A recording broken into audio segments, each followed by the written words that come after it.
ఆ శబ్దాలేంటి? ఆ గృహలో దయ్యాలున్నాయా? ఈ నది ఎందుకు ఎండిపోతుంది? ఒక్క నది ఎండిపోతే ఎందుకని ప్రపంచ దేశాలు భయపడుతున్నాయి? ఈ ఒక్క నది ఎండిపోతే ప్రపంచం అంతరించిపోతుందా? మనుషులు ఎన్నడూ చూడని భయంకరమైన యుద్ధం జరగబోతుందా? ప్రపంచ జనాభాలో 3వ భాగం మనుషులు 1 గంటకే చనిపోతారా? అసలు ఈ నదికి, ఆ గృహానికి, ప్రపంచ అంతానికి సంబంధమే? అసలు ఇవన్నీ జరుగుతాయని బైబుల్ ఎందుకు చెప్పింది? ఇప్పటి వరకు బైబుల్లో చెప్పినవి ఎంతవరకు జరిగాయి? ఇంకా ఎన్ని జరగబోతున్నాయి? ప్రతి మనిషి తెలుసుకోవాల్సిన ఇలాంటి విషయాలు ఈ వీడియోలో మనం తెలుసుకుందాం. మీరు చూస్తున్నారు N10 యూట్యూబ్ ఛానల్. నా పేరు బ్రదర్ మౌలి రాజాస్. గబ్బుర పురుష అతి భయంకరమైన విషయాలు మీ ముందుకు తీసుకురావాలని గత 20 రోజులుగా కష్టపడి ఈ వీడియోని చేయడం జరిగింది. కనుక వీడియో చూస్తున్న ప్రతి ఒక్కరు ఈ వీడియోని లైక్ చేయండి, ఈ ఛానల్ సబ్స్క్రైబ్ చేసుకోండి. ప్రతి వారం ఇలాంటి భయంకరమైన కంటెంట్ తో మీ ముందుకు రాబోతున్నాం. యూఫ్రటీస్ నది. ఈ నది మిడిల్ ఈస్ట్ ఏషియాలో అత్యంత పొడవైన నది. Turkey, Syria, Iraq, Saudi Arabia, Kuwait మరియు ఇరాన్ ఈ 6 దేశాల్లో నాగరికతకు ఎంతగానో ఉపయోగపడిన నది. అంత మాత్రమే కాకుండా బాబులోనియన్ సివిలైజేషన్ కు ఈ నది ఎంతగానో ఉపయోగపడింది. ఈ బాబులోనియన్ సివిలైజేషన్ గురించి మనం చాలా విషయాలు తెలుసుకోవాలి. రాబోయే రోజుల్లో మనం తెలుసుకుందాం. అయితే దాదాపు 2780 కిలోమీటర్ల పొడవున్న ఈ నది ఒక్కసారిగా ఎండిపోవడంతో ఇంచుమించు 7 కోట్ల మంది ప్రజలు కరువులతో నీళ్లు లేక ఇబ్బందులు పడుతున్నారు.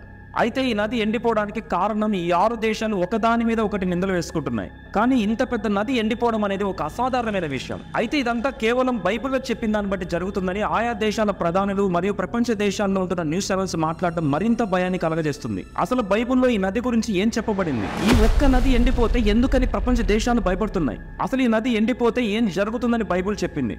ఈ నదికి, ఆ గృహాలకి, ఆ దెయ్యాలకి, ప్రపంచ అంతానికి ఏంటి సంబంధం? అయితే ఈ నది గురించి మనం తెలుసుకోవాలంటే ఈ నదికి ఉన్న ప్రాముఖ్యత గురించి మనం తెలుసుకోవాలి.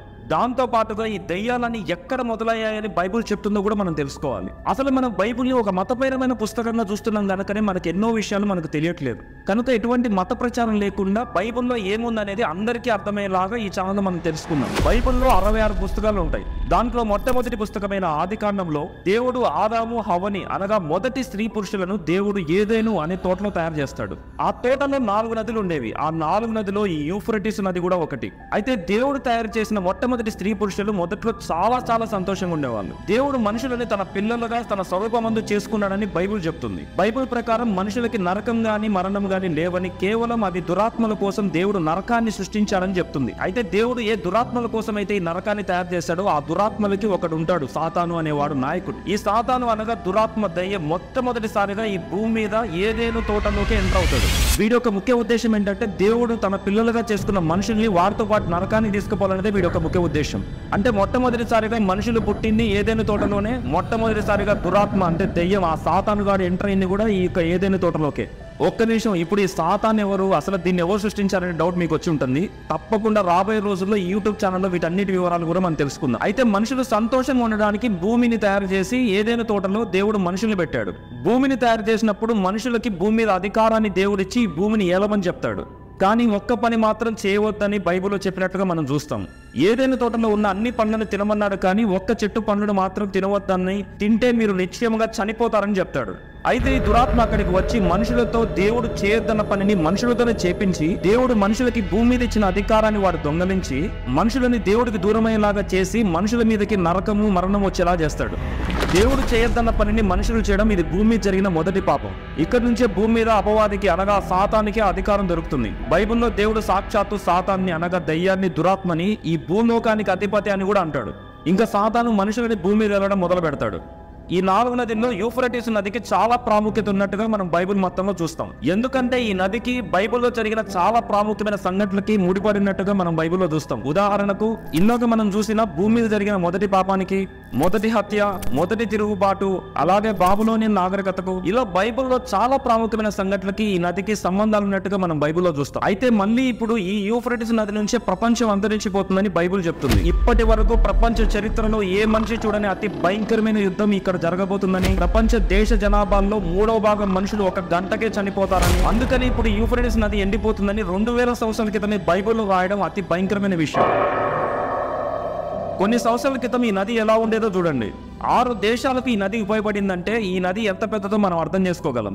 అయితే అంత పెద్ద నది ఒక్కసారిగా ఎండిపోవడం అనేది ఒక అసాధారణమైన విషయం.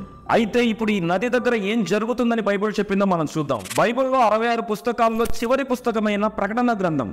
ఈ ప్రకటన గ్రంథం అనేది బైబిల్లోని చివరి పుస్తకం. అతి భయంకరమైన విషయాలను చెప్తుంది. చదవడానికి కూడా గగ్గురు పుడిచే విధంగా ఉంటుంది.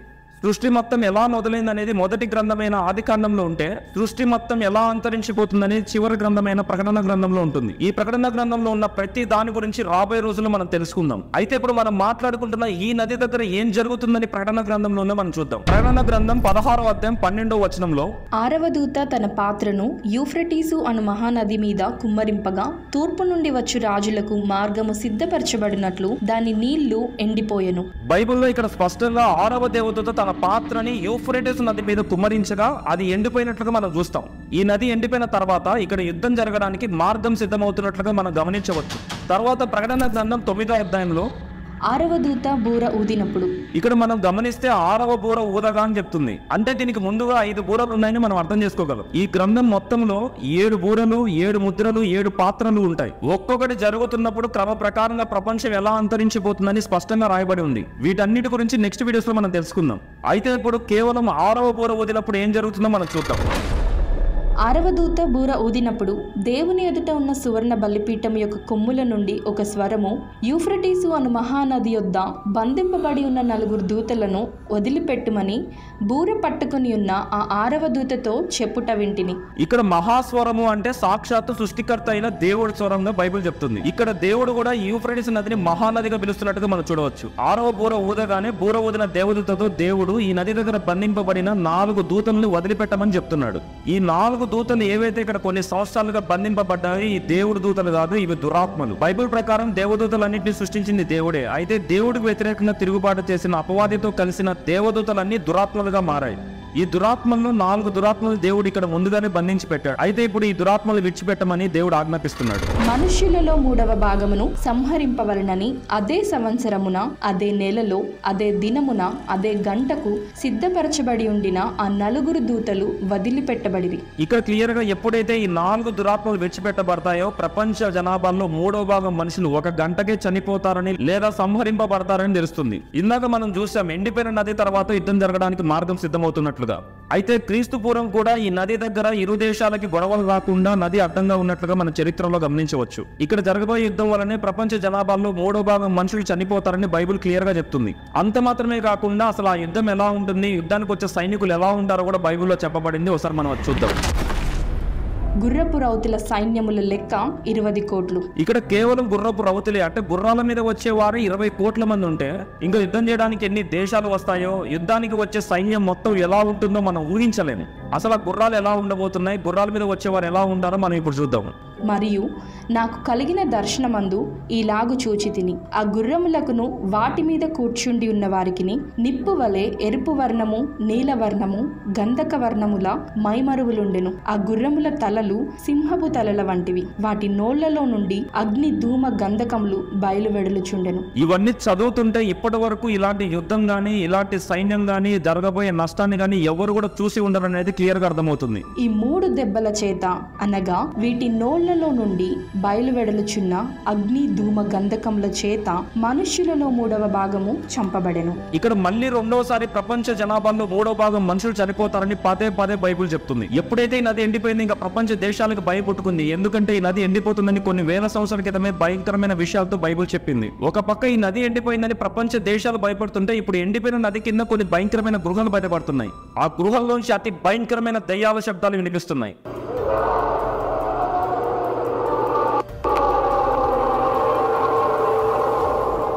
అయితే ఇప్పుడు మీరు విన్న ఈ భయంకరమైన శబ్దాలు ఆ 4 దురాత్మలు వినని ప్రపంచం భయంతో వణికిపోతుంది. ప్రపంచం అంతం దగ్గర పడినప్పుడు దేవుడే వీటిని విడిచిపెడతాడని, ఈ 4 దురాత్మలు విడిచిపెట్టబడితే అదే సంవత్సరమున, అదే నెలలో, అదే దినమున, అదే గంటకు మనుషుల్లో 3వ భాగాన్ని సంహరిస్తాయని, అయితే ఇప్పుడు వినిపిస్తున్న భయంకరమైన శబ్దాలు ఆ 4 దురాత్మలు వినని బైబిల్లో చెప్పినట్టుగానే జరుగుతుందని ప్రపంచ దేశాలు భయపడుతున్నాయి.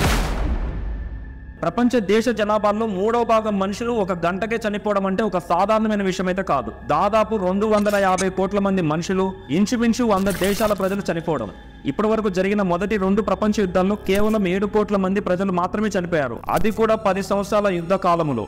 అయితే ఇక్కడ ఒక గంటలోనే 250 కోట్ల మంది ప్రజలు చనిపోతారు అంటే ఆ పరిస్థితులు ఎంత భయంకరంగా ఉంటాయో ఎవరు కూడా ఊహించలేరు. మొదటి 2 ప్రపంచ యుద్ధముల్లో పోరాడిన సైన్యం ఇంచుమించు 15 కోట్లు. కానీ ఇక్కడ 4 దురాత్మలు విడిచిపెట్టబడగా ప్రపంచవ్యాప్తంగా ఈ నది దగ్గర యుద్ధం చేయడానికి వచ్చే సైన్యములో గుర్రపు రౌతులే 20 కోట్లు. కేవలం గుర్రాల మీద వచ్చేవారు 20 కోట్ల మంది ఉంటే ఇక సైన్యం మొత్తం ఎలా ఉంటుందో మనం ఊహించలేదు. అసలు ఆ యుద్ధం ఎంత భయంకరంగా జరుగుతుంది, యుద్ధం చేయడానికి వచ్చే సైనికులు ఎలా ఉంటారు, ఏ ఆయుధాలు వాడతారు, ఎంత నష్టాన్ని కలగజేస్తారు. బైబిల్ మాత్రం ఆ గుర్రపు తలలు సింహపు తలలు వంటివని, నోళ్ల నుండి అగ్ని ధూమ గంధకములు బయటికి వస్తాయని, ఆ గుర్రముల బలము వాటి నోళ్ల యందు తోకల యందు ఉందని, వాటి తోకలు పాముల వలె తలలు కలిగి ఉంటాయని చెప్తుంది. బైబిల్లో చెప్పినట్లుగా ఇలాంటి యుద్ధం గాని ఇలాంటి సైన్యాన్ని గాని ఎవరు చూసి ఉండరు. బైబిల్ చెప్తున్నట్లు సింహాల తలలు పాములు వలె తోకలు కలిగిన గుర్రపు సైన్యం అంటే ప్రస్తుతం ప్రపంచ దేశాలు వాడుతున్న ఆధునిక మిసైల్ లేకపోతే దురాత్మల చేత రేపబడిన ఇలాంటి విచిత్రమైన జీవులు మనుషుల మీద యుద్ధం చేయబోతున్నాయి. అగ్ని ధూమ గంధకములతో దాడంటే ఎలా ఉండబోతుంది? అయితే ఇదే చివరి యుద్ధం అంటే బైబిల్ కాదని చెప్తుంది. ఇంకా ఎన్ని యుద్ధాలు ఉండబోతున్నాయి? కేవలం 6వ బూర ఊదినప్పుడే ఇలాంటి భయంకరమైన సంఘటనలు జరిగితే ఇంకా 7 ముద్రలు, 7 పాత్రలు, 7 బూరులప్పుడు ఇంకెన్ని జరగబోతున్నాయి? అసలు ఇవన్నీ ఎలా ఉండబోతున్నాయి? చివరికి ప్రపంచం ఎలా అంతరించిపోతుంది? So stay tune. వీటన్నిటి గురించి మనం నెక్స్ట్ వీడియోలో మాట్లాడుకుందాం.